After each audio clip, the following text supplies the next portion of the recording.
gosto de trazer isso aqui para vocês lembrarem. Depressão e ansiedade, ela não começa do nada, não é uma doença transmissível, não é uma situação que acontece por conta da genética, né? Muitas pessoas falam assim, ah, meu pai teve depressão, minha mãe teve depressão, eu vou ter depressão. Não, não necessariamente, né? Quem traz isso para a gente é o Bruce Lipton, por exemplo, um dos estudiosos que falam sobre a teoria da epigenética. É um dos nomes mais reconhecidos na epigenética, né? E quando eu estava estudando sobre isso, ele traz muito esse conflito de uma pessoa quando ela tem genes dentro do corpo dela, para ela conseguir desenvolver aquilo é muito mais do que só geneticamente. Como que ele conseguiu comprovar isso? Ele pegou uma célula, tirou uma célula do corpo, né? Falando de biologia aqui um pouquinho, tirou uma célula de um corpo de um cidadão X e colocou essa célula em diferentes ambientes. E o que ele percebeu nesses estudos é que o ambiente fazia a alteração da célula muito mais do que a própria célula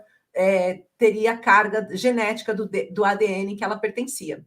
E ele demorou anos fazendo esses testes, esses estudos científicos, até que ele leva em Harvard e consegue uma grande aprovação, e ele é o senhor da epigenética, ainda é vivo, o Bruce Lipton, e é uma das grandes referências geneticistas aí, hoje em dia, que mostram a correlação entre a nossa saúde e a nossa ecologia, o nosso ambiente em que vivemos. Então, uma pessoa que tem depressão, conviver com uma pessoa com depressão, ela provavelmente pode ter e aprender e conseguir adquirir traços depressivos, sim. Agora, uma pessoa porque nasceu filho de alguém com depressão, ter depressão, não, isso de fato não acontece. A única coisa que pode acontecer nesse sentido é, imagina só, nós, no nosso sistema, no nosso ADN, às vezes nós temos disfunções, né? Nos nossos cromossomas, naquela rede de cromossomos que nós temos. Então, nós temos disfunções, e algumas pessoas nascem com uma disfunção, por exemplo, não sentem dor, outras pessoas nascem com uma disfunção que não produzem, por exemplo, estímulos para dormir, melatonina, a melatonina dela não é produzida da mesma forma, outras pessoas nascem com disfunções que podem proporcionar para aquele indivíduo uma maior chance dela ter depressão ou ansiedade, mas não é o fator causal. Sendo uma doença psicossomática, sempre será uma questão que você passou, um trauma que você viveu. E a partir de você ter vivenciado esse trauma, você então passa a desenvolver sintomas, né? Você gera um escudo que traz um sintoma.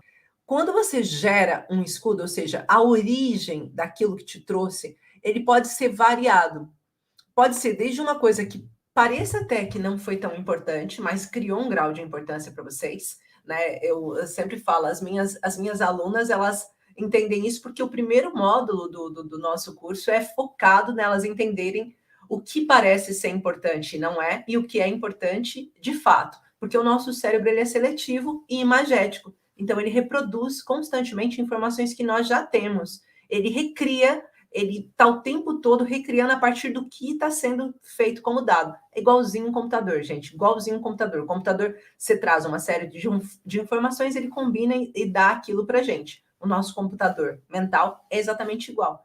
Então, quando a gente está falando sobre a origem, a gente precisa identificar se aquilo foi um trauma para a gente, um trauma que passou por um trauma de acúmulo ou um trauma de impacto. Depois disso, eu disse para vocês que existe uma pirâmide que faz com que coloque sempre a gente em conflito e faça com que a gente fique revivendo a depressão e a ansiedade. Nós começamos a entrar num processo de looping em que estamos constantemente revivendo a depressão e a ansiedade.